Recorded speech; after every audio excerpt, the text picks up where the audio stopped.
There you go. I'm John Kane, and I welcome you to Let's Talk Native on this Tuesday, October 15th. While this program may not provide a path to spiritual enlightenment, we do encourage and in some cases start conversations. We don't do prayers or buffalo speeches. We take a tough look at history, oppression, and survival. We talk about culture, the arts, politics, and identity, and we do step on a few toes along the way. But our real goal here is to bring people together by breaking down what separates us.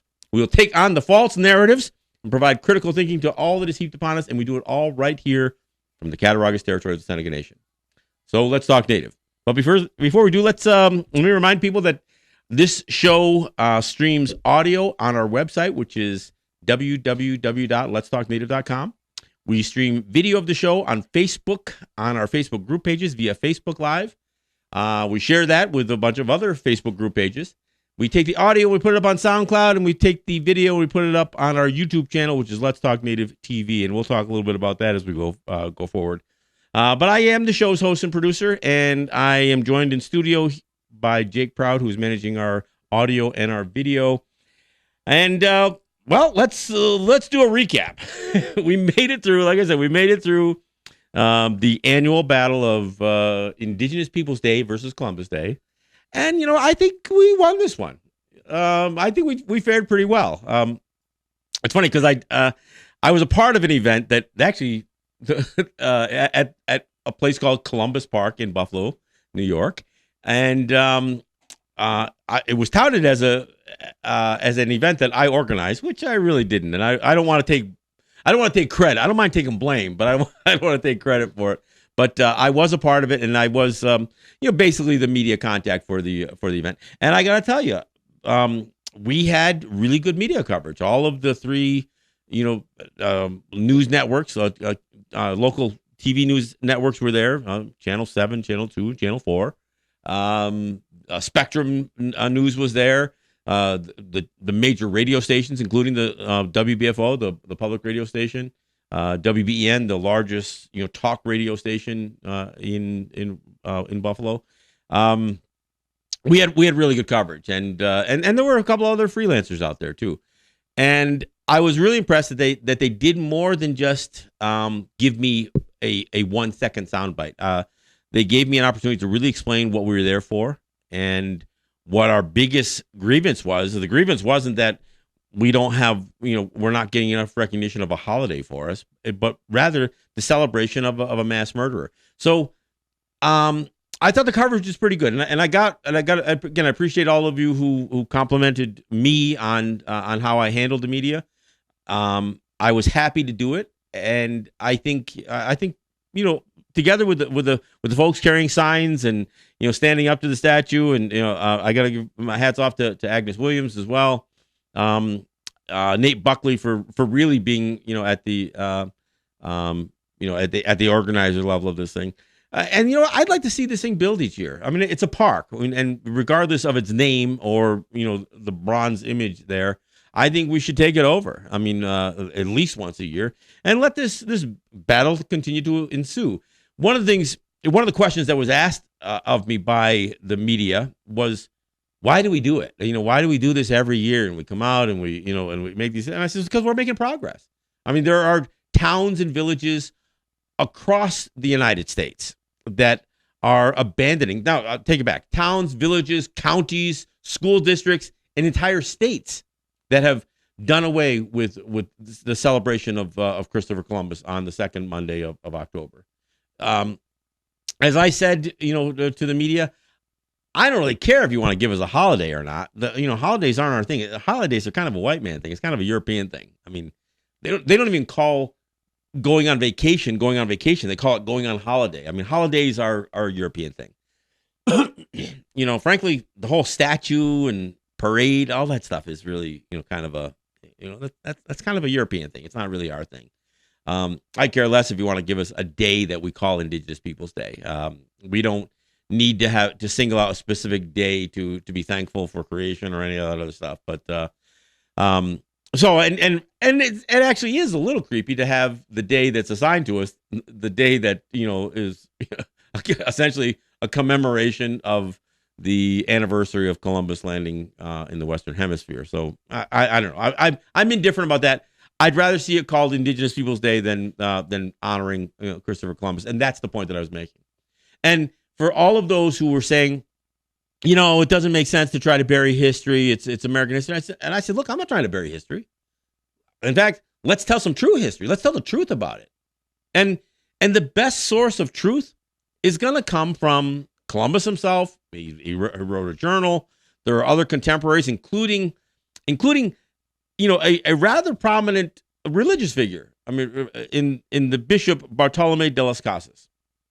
He not only wrote a journal, but he wrote 2 books about about the atrocities committed by Columbus. And the crazy thing is, when you think about now, there being, some sort of connection between Catholics and Christopher Columbus, and obviously through, quote unquote Italian Americans, and the fact that, they're predominantly Catholic, and they've made this connection between them and Christopher Columbus, who wasn't really Italian. He was, he was from Genoa.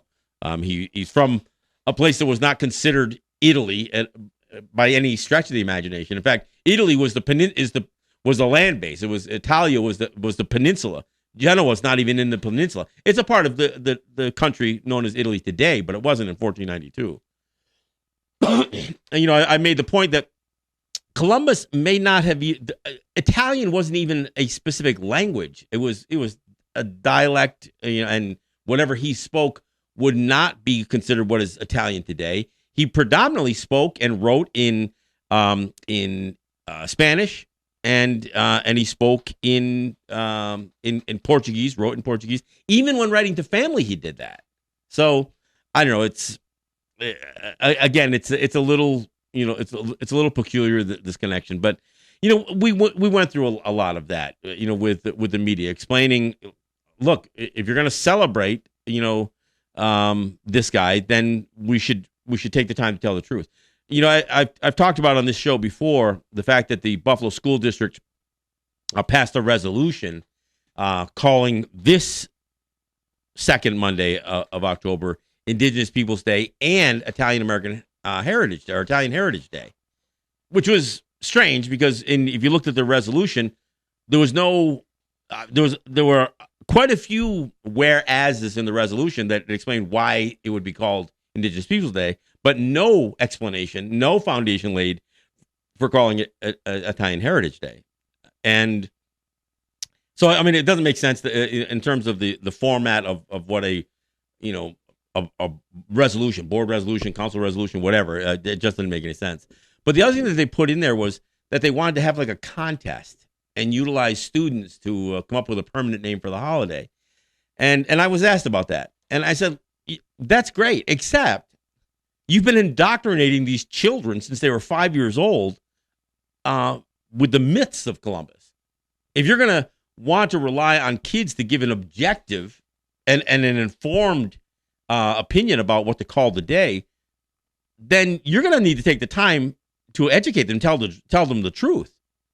Tell them the truth about what Columbus did, what his landing represented. And again, yeah, it's crazy because most of the myth associated with Columbus is born out of the writer, what is it? Is it Washington Irving? Who's the guy who wrote Legend of Sleepy Hollow? Washington Irving? We'll look it up here. But he wrote Legend of Sleepy Hollow and the Headless Horseman, all those songs anyway. The Rip Van Winkle. I mean, the guy who wrote those, Washington Irving. Yeah, that's what I thought.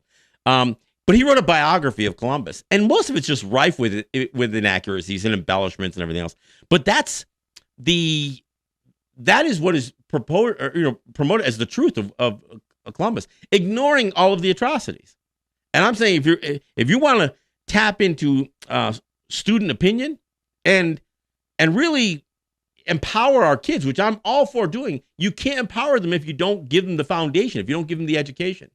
So let them know that this information exists. Let them know about Columbus's journals, the journals of Bartolome de las Casas and the books that he's written. Let them learn some of this stuff. I realize that some of it's kind of, might be tough reading.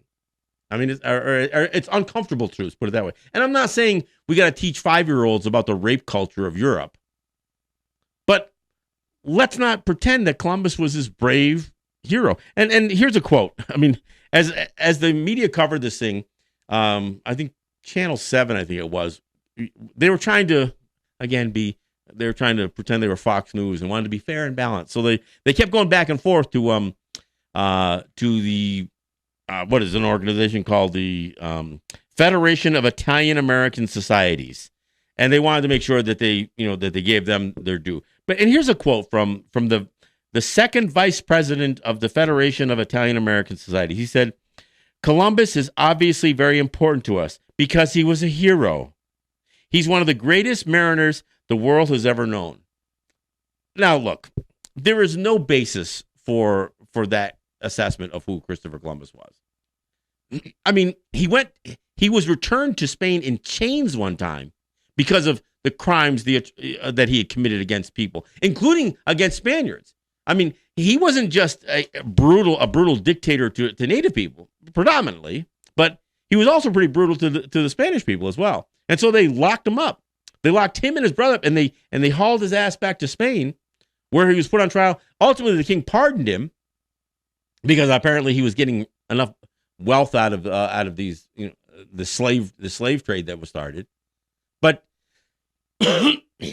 but I mean, to say this guy was a hero and ignore the facts, I mean, the facts that are well documented in history, I'm saying let our kids hear it. Let our kids hear the truth, and then sure, let's tap into their thoughts on the whole thing.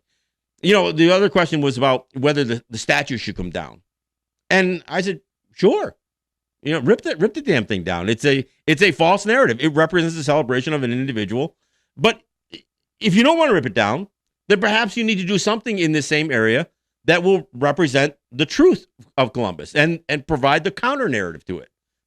Whether we put up, some kiosks around it with plaques that maybe visualize some of the atrocities that he committed within reason. I realize we don't want to gross people out, but this is a guy who severed the hands off of people who didn't, pay enough duty to him. This is a guy who executed almost in a religious ritual, the way he would actually execute people in 13 at a time to represent the apostles and Jesus. And oftentimes they'd hang them or they'd put them, they'd crucify them and then burn, build a fire at their feet. I mean, there was all kinds of, just incredible things.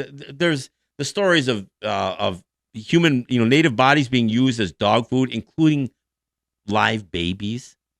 I mean, it's really an incredible story when you hear some of the truth. And again, a bishop, a guy who should have gotten a lot more credibility with the Catholic Church, who apparently gets none within the Italian American communities in the United States, they'll completely dismiss what a bishop wrote, but rather rely on Washington Irving's account of the heroism of Christopher Columbus. It's just absurd.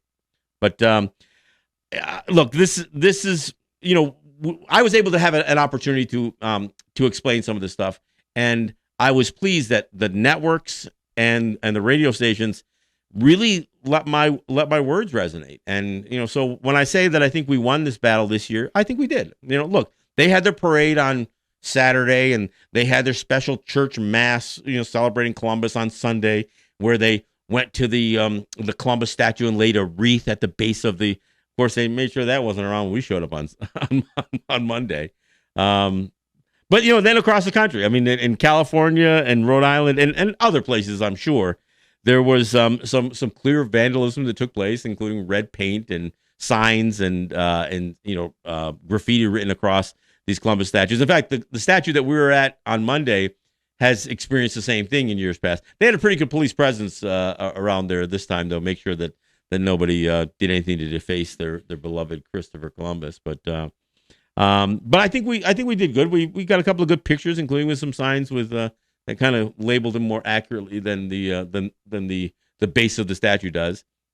But I also have to say, look, there are worse monuments than the one here in Buffalo. I think about the one in Syracuse that has, like absolutely the images of native people who look more like, again, Plains Indians groveling at the feet of Columbus. The same thing with the monument at Columbus Circle in New York City. Same kind of thing. I mean, it's absolutely deplorable. I mean, when you consider what these monuments are representing, it's not just a false narrative. It's bullshit. I mean, it really is. There's no other way to really even characterize it. But I made it clear when I posted some of the media stories on Facebook. I specifically addressed this Joseph Fiorella from the Federation of Italian American Societies. Says, no, he wasn't a hero, and he wasn't a skilled navigator. He was a lost buffoon who enslaved and murdered the people who saved his sorry ass. And that's what I posted. Because, look, when you do navigate and you do go out on these expeditions to uncharted areas of the sea, you have to be smart enough to only go as far as your food will take you and still allow you, or not just food, provisions in general, as far as your provisions will take you and still give you enough provisions to make it back. Columbus had already gone past the point of no return. Had he not run into an area, to a land base and a people who were willing to feed him and help him, including help him when they wrecked the Santa Maria on the rocks, on these islands, and helped save some of the people. I mean, these people helped Columbus, and he returned their kindness by slavery and murder and rape. I mean, this was the gratitude that Columbus. So no, not a hero, not somebody who warrants this kind of praise or celebration.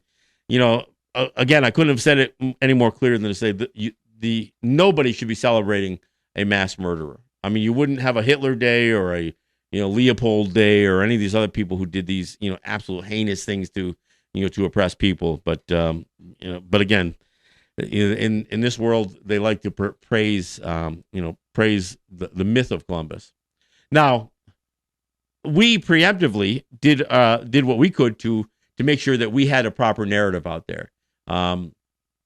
Jake and I worked, and I got to tell you, Jake did more of the work than I did. It's easier to be on the front of the camera than behind the camera. But we produced another YouTube video, and we released it last Saturday, right after our show, and it was pretty good. I mean, I think it's very good, and right now this video that we've produced has had more views than any other video we've produced so far. We're right around 2,000 views right now. It's upped our subscribers numbers up pretty handily. I still want to encourage people to check it out. It's called Columbus in His Own Words. We've got the video here up on the screen.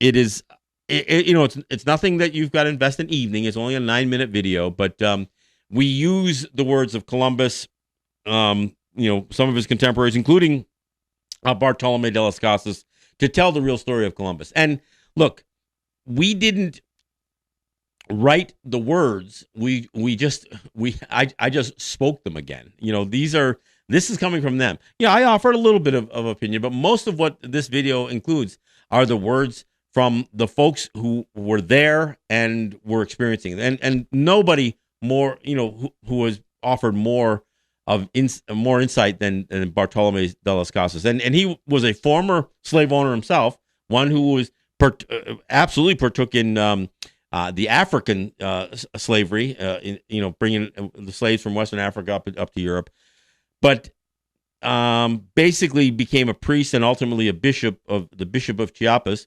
And he wrote about the atrocities that Columbus and his men and the people who would follow, come after Columbus, these heinous acts that they committed against the native people. And he produced accurate numbers, or what we have to assume is accurate numbers. And again, I'm not praising the church in any way, shape, or form.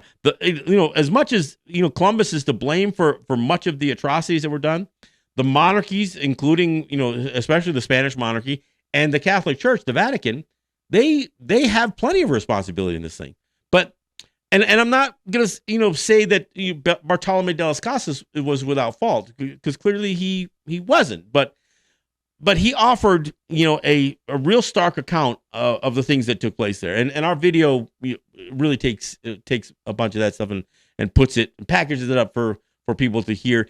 But I'll tell you, if you watch our video, by all means, do some research yourself. I mean, I cite Howard Zinn's book, People's History of the United States. That's an excellent resource. So is Roxanne Dunbar Ortiz's book, which is an indigenous people's history of the United States. But there are plenty of places. You can go directly to the books of Bartolome de las Casas, directly to the journals of Christopher Columbus. You can find plenty of information. Just don't read Washington Irving's account, because it isn't an accurate account. It is, it's a story, just like Rip Van Winkle and the Legend of Sleepy Hollow. It's a story, and it's not true. But the truth can be found and it can be had. But you have to be willing to look for it if you want to know. But if you want to just continue to praise a guy and ignore the truth of the matter, and again, I can't tell you how many.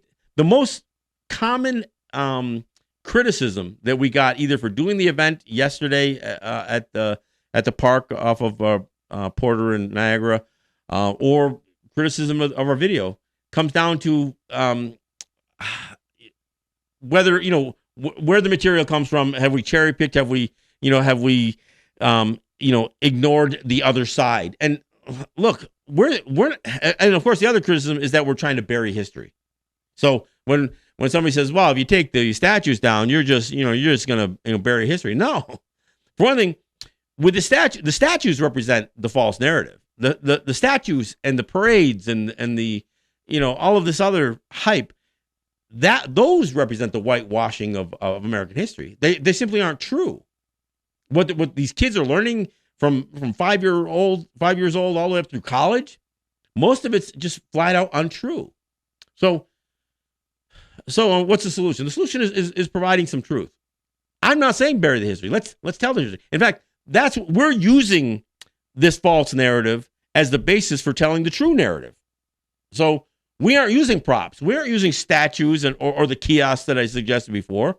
Right now, we're just using our voices and we're using our bodies. We're showing up, at these events and we're speaking out, and we'll continue to do it. I equate this in much the same way as our battle against mascots and some of the what I consider the unique racism that Native people experience. And when I say unique, I'm not saying that it's worse. I'm not saying it's more violent. I'm just saying that it's different. It's unique. There are no other people who are used for mascots. There are no other people whose violent oppressor is praised in the way that Christopher Columbus is. I mean, you don't have some champion of the slave trade that they make a holiday. Nobody praises Hitler in the United States. I mean, well, I almost say nobody. Obviously, there's plenty of neo-Nazis, right-wing, white supremacists, I guess, who do. But from a society standpoint, most of these people who committed these heinous acts are condemned, except for Christopher Columbus. And nobody would allow somebody to make light of the atrocities committed against people, like posting Braves scalped after a baseball game, or get ready for another trail of tears, at a football game, or impaling an Indian head, at a football game just because the Eagles are playing the Washington football team. The kind of acceptance to this thing, and I kind of explain this away too. And there's a reason that the unique racism against Native people is acceptable. It's because we are such a small, marginalized group that most Americans, and of all colors, can regard the racism against Native people as something that has very little social impact. We're a small group of people. If they know we exist at all, many, and I would say most Americans think we only exist as, some trace ancestry, the type of which Elizabeth Warren would claim. Oh yeah, they're part Native, but yeah, they're all Americans now. Yeah, they've all been assimilated. So you can absolutely negate our existence as a distinct people, and not have to feel any burden by the racism that is expressed against our people through mascots or Christopher Columbus or anybody else. But again, I think we did a decent job, and I'm proud of the work that I did, and again, I appreciate those of you who who gave me the attaboys for how I carried some of the conversation at this event. I wish I could be in New York at the same time. I wish I could be in all these other places. But we're gonna keep at it, and we're gonna keep the work going. So I thought we had a good day yesterday. Even if we didn't have a huge turnout, I mean, there may have been almost as many press people there as there were protesters, I guess. But I think we represented ourselves well, and I'm proud of the people who did show up. We could have used a little bit more from Seneca Nation or Tuscarora or Tonawanda or some of these other places, but we had a decent showing, and I'm proud of the people, and I'm grateful to the people who showed up. And again, many of them were non-native, so these are the allies, that we have, and those allies were a diverse crowd. So I was grateful for all of them for showing up. So all right, hey, we're at the bottom of the hour, so we'll get ready. We'll take a break here, and we'll come back. I want to cover a few things that are coming that I'm going forward with, including an event I'm doing in New York, and just give a little more explanation on some things that are unfolding as we go. But we'll take a break. This is John Kane. This is Let's Talk Native. We'll be right back after this.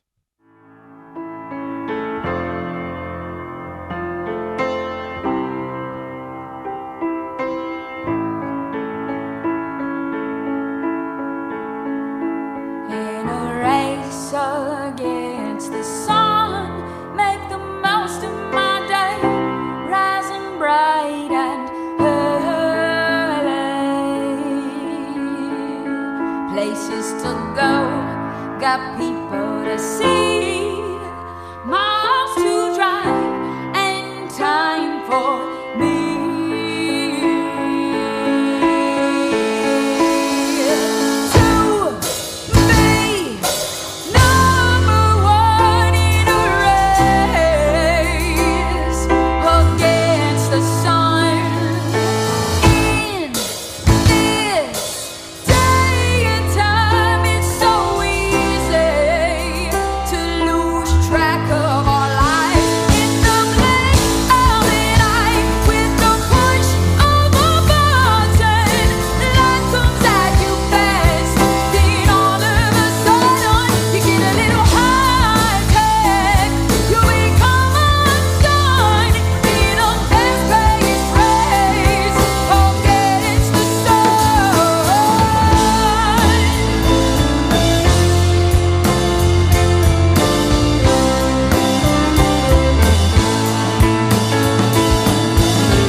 Thanks for coming back. Hey, I want to thank our sponsors before I get back into it. I want to thank Ross and Holly John and the RJE family of businesses. I want to thank Eric White and ERW Enterprises and the good folks at Grand River Enterprises and Native Wholesale Supply for their support for the program that we do here, which also is the same support that we use for making our trips to New York to do our show down there. Now, I've talked a little bit about what's happening with the radio station that I'm involved with in New York and some of the internal struggles that are going on between them and their parent company. I'm not going to belabor the point here. I still plan to do a show on Thursday. Whether we're back on the air at WBAI or not, we'll do one here on Facebook live streaming and put it up as a podcast. So I'll address it on Thursday, one way or the other, and rather than do it here. But suffice to say that that the good folks at WBA are fighting like hell for their survival, and they seem to be making some headway in terms of getting control back of the station from the parent company, Pacifica Radio. So we'll see how that plays out. But one way or the other, I still plan on doing trying to have a presence in New York and including doing events in New York. In fact, I've got an event coming up this Friday. So whether I do a show in New York on Thursday or not, on Friday, I'm going to be in New York, and that's Friday, October 18th at 7:30 p.m. at Verso Books, and that's at 20 J Street in Brooklyn, New York. So it is that's an event that I'm doing. And I got to tell you, I'm pleased to be the first guest of what is being planned as a series, which is about power to the people, giving, acknowledging power to the people. And this series has been kicked off with me, conversation with John Kane. We are going to fundraise for WBAI while we're there as well. But if you're in New York City, and maybe we'll figure out if we can stream it somehow. We'll see what we can do, but try to make some of what we're doing down there available. There's a lot to talk about beyond, what's happening at WBAI. The status of Native resistance at so many levels, everything from environmentally, economically, politically. We've got so much that we can address there. So that's the intent to do this event again at Verso Books in Brooklyn. I'm not giving up on trying to avail myself to the New York City audience, and for a very good reason. I mean, it's the largest media market in the United States, and the opportunity that that WBAI has given me, and now I've kind of built up on, is the opportunity to reach into that media market and explain who we are. As I've said before, I have two shows. I have the shows that I do back here, which is Let's Talk Native, which for me, what we try to do here is empower Native people. Not saying that non-Native people can't benefit from what we do here, but this show is about empowering our own people with some of the dialogue and some of the conversation and some of the talking points that we need as we are confronted with many of these issues, whether it's, the Columbus story or mascots or whatever. I mean, some of the autonomy that we fight against the state or the counties with. I mean, heck, what was the story this week? County, some council, county legislators or whatever, they tried to pass some sort of resolution to force the governor, and this was from Seneca County. I mean, try to force the governor to shut the Seneca gaming down. It's like, give me a freaking break. These guys are, a bunch of local yokels, a bunch of Trump followers to boot, that think that they're going to force, the governor to shut. These local yokels are going to shut down Seneca gaming. It's. But these are the kinds of things that we try to do here on this show, is address that so our people are equipped to confront the racism and the bigotry that Native people experience. So, but in New York, although there's a pretty good Native population in New York City as well, I'm trying to educate the non-Native people down there so they understand that Native people do, and myself in particular, that I have a distinct perspective than the one that they, in all likelihood, harbor. And so I want people to understand that we have a different way of viewing certain things. And I offer my perspective, and with my co-host, Shawnee Rice, she offers hers, and we don't always agree on issues relating to, non-Native politics and voting and some of that stuff. I mean, we're pretty much lined up on many of the social justice issues, but I think we offer a diverse response, and of course she's much younger than me. She's a Native person living in the city, and of course she's female. So we end up having even with as Native people, we come at many of these issues from a little bit different perspective. So that's what we do there. And so I just want so people understand that there's a difference in the show that I do here and the show that I do in New York. Again, it isn't always a different audience, but the tone and the tenor of what we try to do is to address perhaps a different audience. So that's all that we do. Hey, I got to bring up something else. I don't know if anybody saw this, but Andrew Cuomo, Prince Andrew, as I call him, or others call him the governor, kind of stepped in it a little bit. The New York Times had a story, and it was something, and I may not get the title exactly right, but it was something like, how Italians became white. And it kind of, in a way, it kind of relates back to some of this Columbus stuff, because what most people call Italian Americans are oftentimes the folks from southern Italy, darker complexion, people who were very, very oppressed. Not the Florence, the Florentine Italians. I mean, we're talking about the Sicilians and the people down in the boot area of the Italian peninsula. These are the when people think of the classic quote unquote Italian American, that's what they're talking about. And they were very, very, very persecuted when they first came to the United States as immigrants. They were not, again, they weren't quite viewed as white people. Like anybody of a darker complexion was scrutinized by the white supremacy of that it's always been a part of the United States, but certainly was very, very clear then. Some believe that the whole Columbus thing was born out of a lynching that took place in New Orleans, where a bunch of Italian Americans were lynched. I know New York had a lot to do with it. New York State and New York City in particular had was the landing spot for many Italian immigrants, southern Italian immigrants. And Cuomo was quoting either, I think, part of the story from the New York Times, and what he was referring to was that during that influx of Italian immigration into the United States, that Italians were referred to, and he literally said the words, which again, however people feel about it, but he said Italians were called, and I'm going to say it here, so hold on, they were called nigger wops, and he actually said those words. Of course, I just said it too, but I'm not the governor of the state of New York. But so with him saying those words, it was like a whole lot of oohs and ahs, and it's turned into a story all by itself. And now they've asked other black politicians to weigh in on him using the N-word. Of course, he wasn't calling anybody the N-word. He was making a reference to.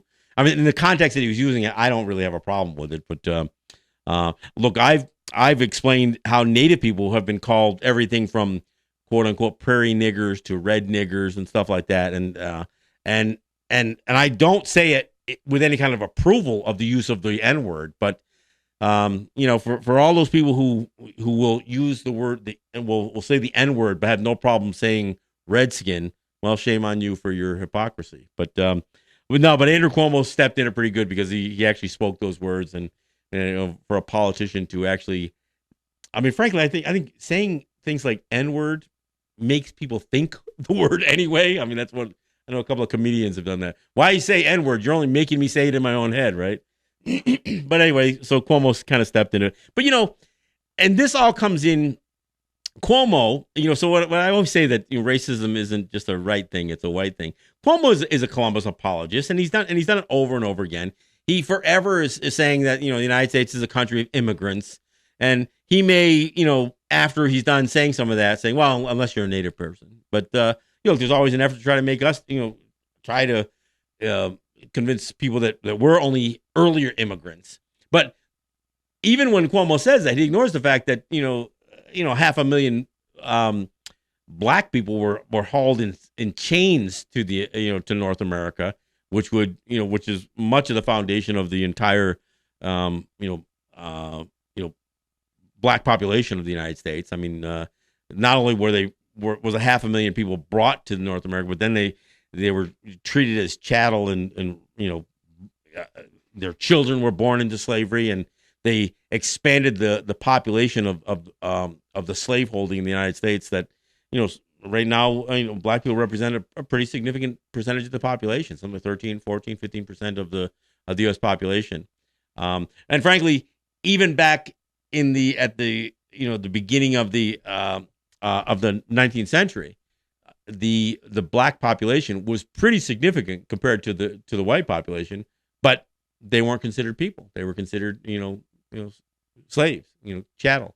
But it's, again, I think when you hear how the language is used, and how when people say, "Well, we shouldn't be whitewashing history," history is a constant whitewash. I mean, that's what it is, and politicians are notorious for doing that, and not just the politicians on the right, the politicians on the left do the same thing.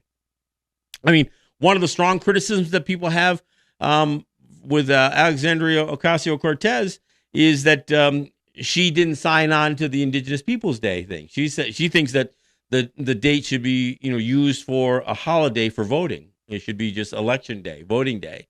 Like I said, frankly, I could care less, or I couldn't care less. Put it that way, I should say.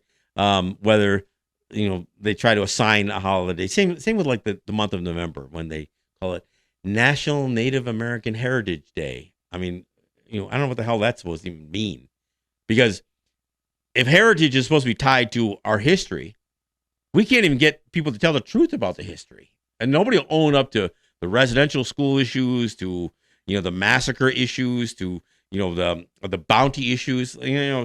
I saw somebody comment when I raised an issue about the banner on the television coverage of the Atlanta baseball loss to the Cardinals. When I said how wrong it was to say brave scalp, this is, well, that shouldn't matter. Native people were never scalped; they were the ones who did the scalping, which just kind of shows the level of ignorance that exists amongst, again, especially amongst white people. But the idea that there is a large segment of the population who don't realize that scalping was what Native people were scalped for their bounties. That's how it started. That scalping wasn't a Native thing. In fact, you'll hear time and time again, you'll hear different Native people say, "Well, we didn't do any scalping." Well, frankly, nobody did until white people started scalping Native people, and that's where it was done as much in retaliation. And again, not because we were paying bounties, but that's what they did it for. So I wanted to mention that. Hey, I also want to say I opened up with Charlie Lowry and Darkwater Rising. I intentionally used Hometown Hero because of the claims that the hometown wants to claim Columbus as the hero. It's a complete misuse of her song, but I was trying to make light of the whole Columbus being called a hero by the Italian American community here. Look, and back on that note, I have no beef with Italian Americans or Italians. Period. I love the food. I am very good friends with many people who would consider themselves Italian Americans or are part of the Italian American community. But I can't condemn enough the praise of a guy who has very little to do with Italian heritage. I mean, again, Christopher Columbus wasn't Italian in the true sense of the word. I mean, when at the time that he was a navigator, Italy didn't exist as a country, and so I think for Italian Americans who try to use Columbus as a way to gain some sort of social acceptance into the white supremacy and the white dominant culture of the United States, well, shame on you for. If I'm not going to shame you for using him, shame on you for continuing to use him. Look, you guys have arrived. Like I said, New York Times, you guys are white people now. Maybe you weren't, but you are now. You don't need Columbus anymore. And you know what? There are many other Italians, from Italy that you'd be much better to hook your wagon to Da Vinci or Michelangelo or any number of people. But if you feel you must, I think Italians have accomplished some great things, even as Italian Americans, and I don't think they need to attach themselves to a mass murderer, a guy who was responsible for slavery and bringing the European rape culture to the Western Hemisphere, especially knowing that he was a bit of a buffoon. The reason that he required Spanish sponsorship was because none of the other countries who knew better would buy into his BS about the planet being small enough that he could sail west to make it to Asia.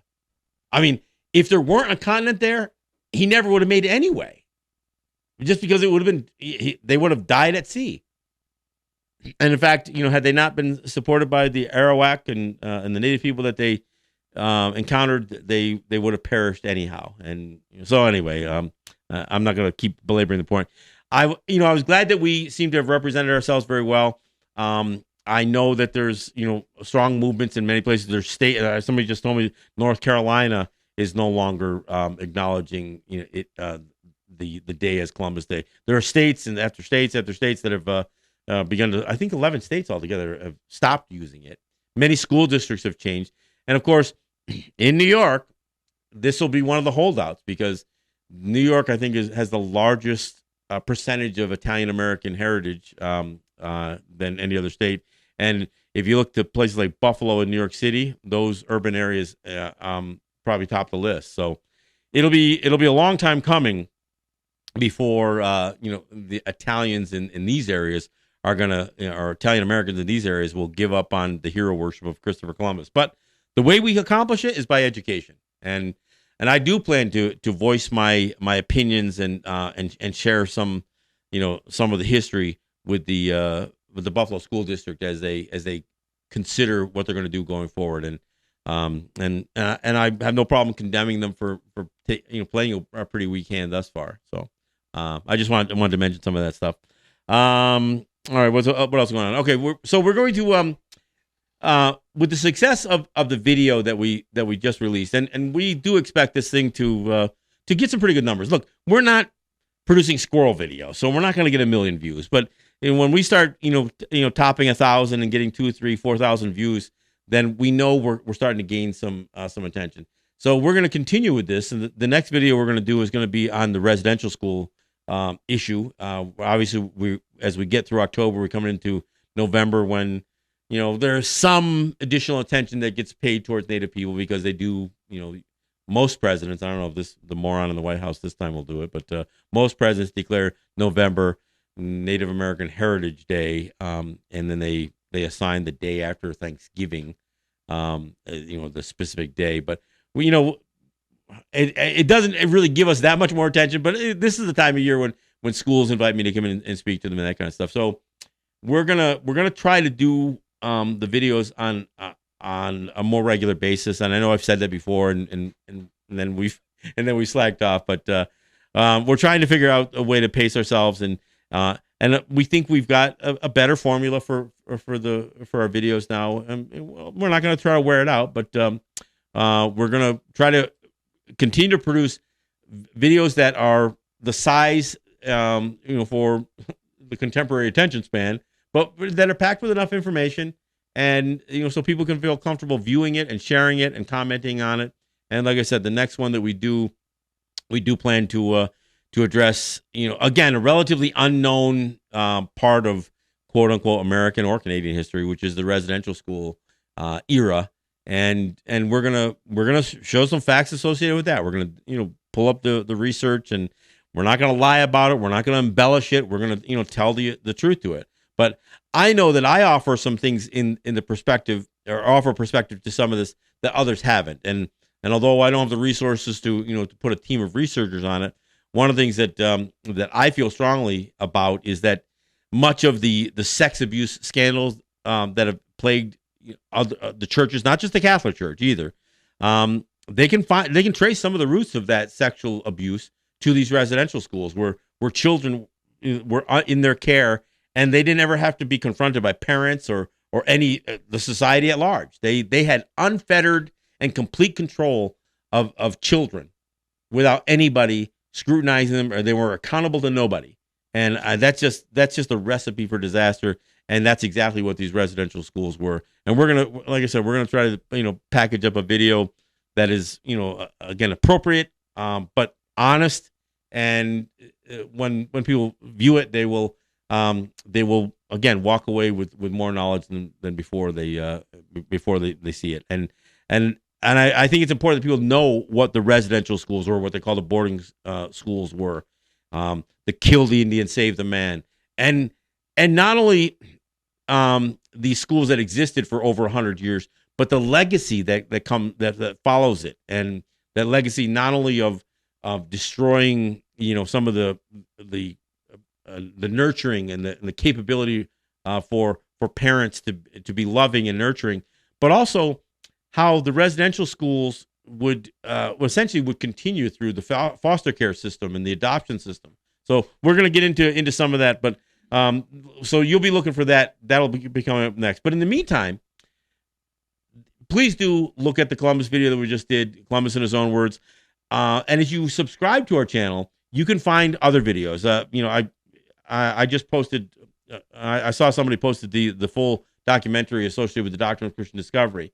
I think it's important if you watch that you also look at the video that we did on Ruth Bader Ginsburg, because she, who is touted as the liberal darling of the Supreme Court, has a pretty racist view of Native people when it came to the Doctrine of Discovery. So we've got videos on a lot of the stuff that went back to the conflict with Niagara Falls and the governor of New York over gaming. I've discussed one of the other popular videos we did was the one where I explained what the Indian Gaming Regulatory Act was. So there's a lot of good videos, and those are beside the videos that we do where we take our shows and we post them up. So I have the short form videos that you can parse out and take a look at, and of course we post every show up on YouTube as well. So again, our YouTube channel is Let's Talk Native TV. Again, if you subscribe to the channels, you'll get a notification every time we post up a new video. I ask that you not only view the videos as we post them, but if it strikes a tone with you, I hope that you'll offer a comment or that you'll share the videos. Like I said, this latest video that we've done is the most viewed video we've produced so far, and we're gonna try to continue to educate people through this platform. So look for that. And of course, we do this show on every Tuesday and every Saturday. Sometimes we play around with the schedule because sometimes duty calls in other directions. So our live stream, while it's available, most of the views for these shows are done after the fact. So or they're listened to in podcast form. So look for it that way as well. But and as far as my show in New York, which is a talkback show, we're gonna solve that issue, whether WBAI gets it solved or whether we come up with some solutions here. But between Jake Proud and myself, we're gonna continue to crank out information, and we're gonna continue to produce videos and other means for getting some truth out and getting the conversation started. And like I said, sometimes these truths are uncomfortable. They're uncomfortable for us too, because nobody wants to cite example after example after example of the atrocities that are committed against them, and I don't either.